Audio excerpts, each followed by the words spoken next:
Okay, so I'm back. Now I'm going to make a very simple chicken salad that you can do with that rotisserie chicken. If your loved one is not to the stage, it has to be completely pureed. This would be considered a soft chicken salad.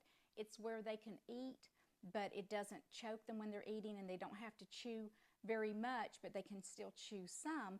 This is a soft chicken salad, and I think I showed you this before, but this is the consistency that it would need to be so that they're not having to chew the meat up a lot. See, the blender is what chews it up for them, and that helps them. It helps with their digestion and everything, so that's a good thing to do. All right, now the next thing that I have besides my chicken is I'd use Duke's mayonnaise, and of course I have to laugh at myself because, you know, Duke's doesn't have added sugar in it, so it's a great mayonnaise to have, but you know, because I'm in North Carolina and everything that we eat in North Carolina has sugar in it, I will add some sugar to it. And that just makes me laugh. It's all about balance, right? It's just all about balance. And I also put salt in it. And I use relish, and I just use the plain sweet relish. Some people down here in the South, they love dill in it, and I don't. I've just always liked a sweet relish. That's what I grew up on. So we're going to combine all of that. Here is the salt, and that was like a dash of salt that I put in it. And if y'all want to know what a dash is, I found the neatest little spoons.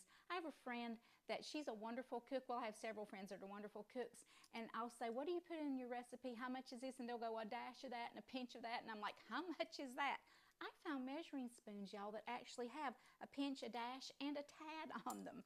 So that's how I know that there was just a dash of salt that I put in here. And then this is about half a teaspoon of sugar. It's not a lot, but it's about half a teaspoon of sugar.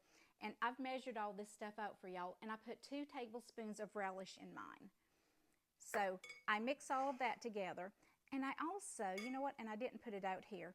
And again, it depends on your loved one and what y'all like. Let me grab this. I also just sprinkle just a tad of black pepper in it. Not a lot, but just enough to, I don't know, just because I do it, I don't know that I can even taste it. But I just put a little bit of black pepper in it. And that is all that I put in there, plus my mayonnaise. Let me get my mayo in here. And all of this, again, is going to be just according to taste. But see, this is very quick and very simple. If you want to make a huge amount of chicken salad, this is a quick way to do it.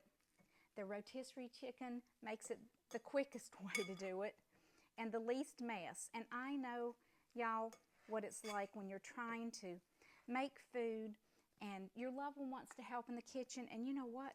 Let them help as much as they will and as much as they can. And I understand that some of y'all are very OCD about stuff, because I tend to be that way also.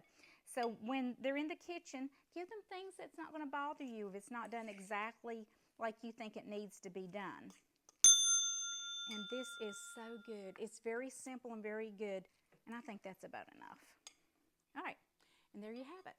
Okay, I've got it transferred to a little dish, and again, just salt it and put sugar in it according to taste, or don't put in relish if you don't like relish. But let me just taste test it for y'all. Let me just taste test this and see if it did well. So good, y'all. Thank y'all for taking care of your dementia loved one. God bless you and stay true. I'll see you next time in the kitchen. Bye.